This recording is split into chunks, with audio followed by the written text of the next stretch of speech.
Good evening. I'm Neman in the Limbitiki of the Fiji Sun.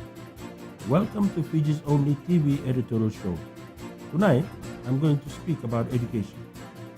In the wake of the public consultations on education, it is an opportune time to review 2015 and take stock of the future. We can talk all day about systems, processes, curriculum, teaching standards, etc. They will not totally solve our problem. The other most important factor in the equation is our personal commitment to education. How much do we really value education? Is it reflected in our attitude and our actions, or do we merely pay education a lip service?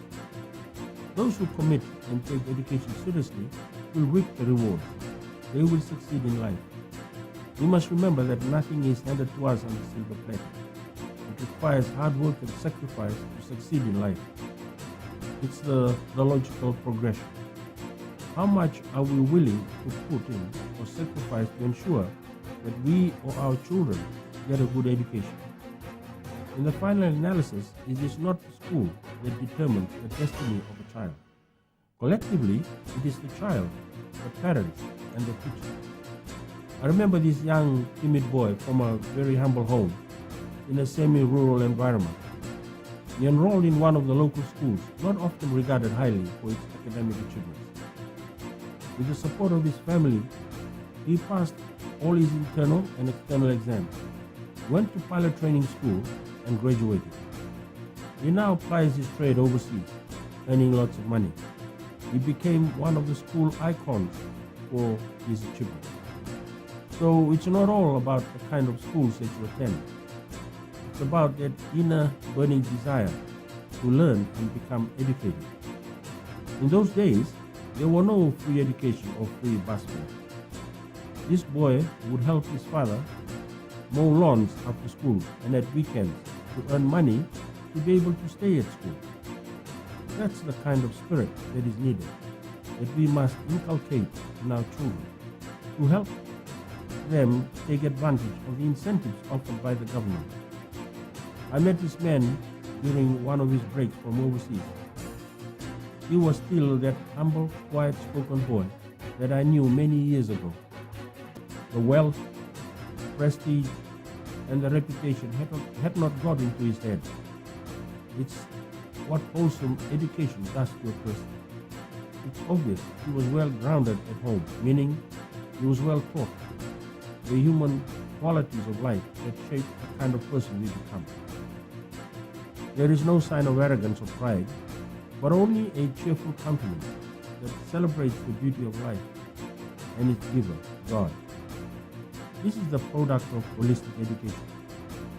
I would like to reminisce a bit. Years ago, I was among those picked in my school, Kutia District School in Rewa, to try to get into some of the targeted schools.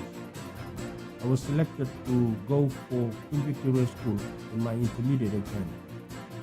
My 5 other colleagues were to try for Ratcon Level School, Andi Rakombau School, Lelin Memorial School, Ratu Sir Lala Sukuna Memorial School, and Valentine Memorial School.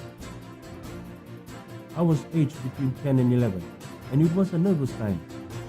But we were well trained and coached by our teachers. Weeks before the exam, we attended a special evening prep class, 6 days a week, except Sunday. Teachers, Wesley Rokotube Kau, David Tanawanda, and Michelle Vakataubai, dedicated their time and energy to prepare us. Their names are permanently etched in my mind because of their passion and sacrifice. They were literally the pioneers of my education. They helped set me on the right course. All 6 of us passed and set a new benchmark for the small district school in a rural setting. The moral of the 2 stories I've shared with you tonight is that a government policy of working for an educated and smarter country is a collective responsibility of the students, parents or families, and the teachers. If all students are like the young boy, and the teachers are like Mr. Rokuti Bekau, Mr. Nawanda, and Mr. Vakatambai, then we will overcome our challenges.